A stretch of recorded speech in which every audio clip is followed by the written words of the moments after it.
Hey gardeners, Lindsay here with the Mindful Living Movement, and I want to ask you a question.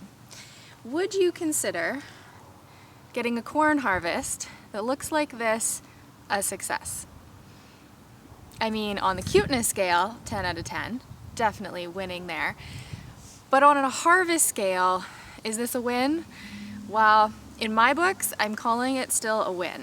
And the reason for this, and the reason that I wanted to hop on here today, is to talk about mindset and perspective in the garden, because this is something that comes up a lot with the gardeners that I work with, is things don't go quite how they planned. This is not, considered maybe a very productive size of corn. It's not going to feed you for a very long time, but it is still a win, because this little space right behind me here, as you can see, I've got kind of some leftover sunflowers hanging out. This is where the corn was planted, and I'm calling this still a win, even though if I posted, this bowl of corn on Instagram, it would look like an utter fail, and that's kind of what happens on social media. We only post the best things. We don't actually talk about what's really happening.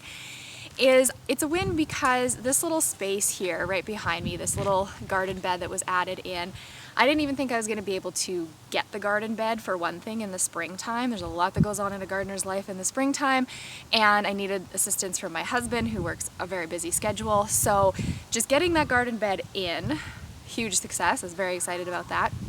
And the other reason it's a win is because I didn't pay any money to add this bed in. It is all materials that I got for free or were reclaimed.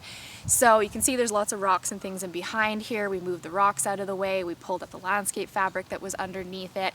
And underneath, our property is built on a complete sand. So as far as topsoil or growable soil, there was maybe that much sitting on top of 100% sand. When you're trying to grow vegetables, it's not a really good environment. There's not a lot of nutrient density there, and sand pulls away moisture like crazy, which is not helpful for a very hungry plant like corn, or even these sunflowers that are hanging out here.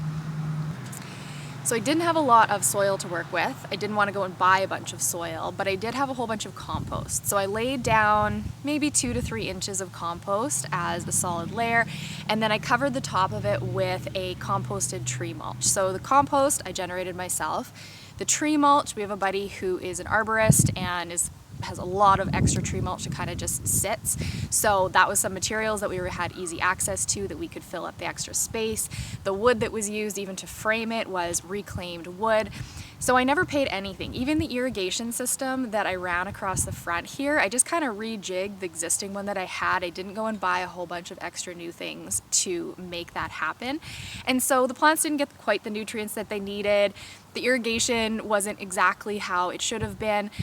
But I still ended up with a whole bonus bowl of corn, and I had a whole wall of gorgeous sunflowers, all sorts of different colors and sizes and things like that. And so it was really, really pretty, and it was a great way to finish off the front of the yard. So this all comes down to perspective.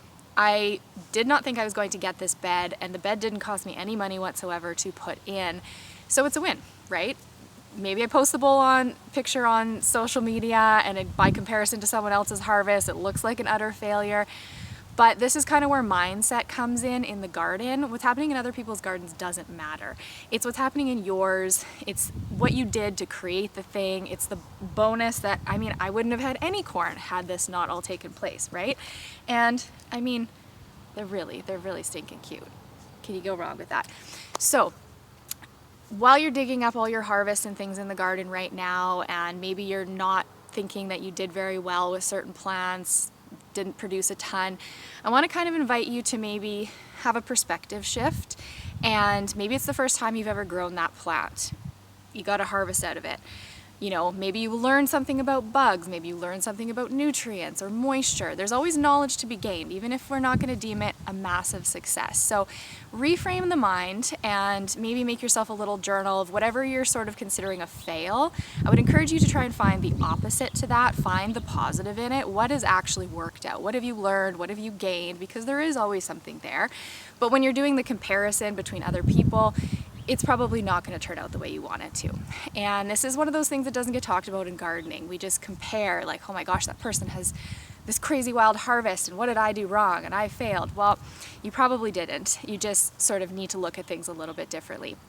Let me know if you have any questions on that, or maybe drop in the comments where you've kind of had a perspective shift with the harvest and sort of what you were originally thinking and sort of now where you're at with it. Or if you have any questions on sort of maybe some journaling practices to help with that, please let me know. I am here for you. Have a beautiful rest of your day, gardeners.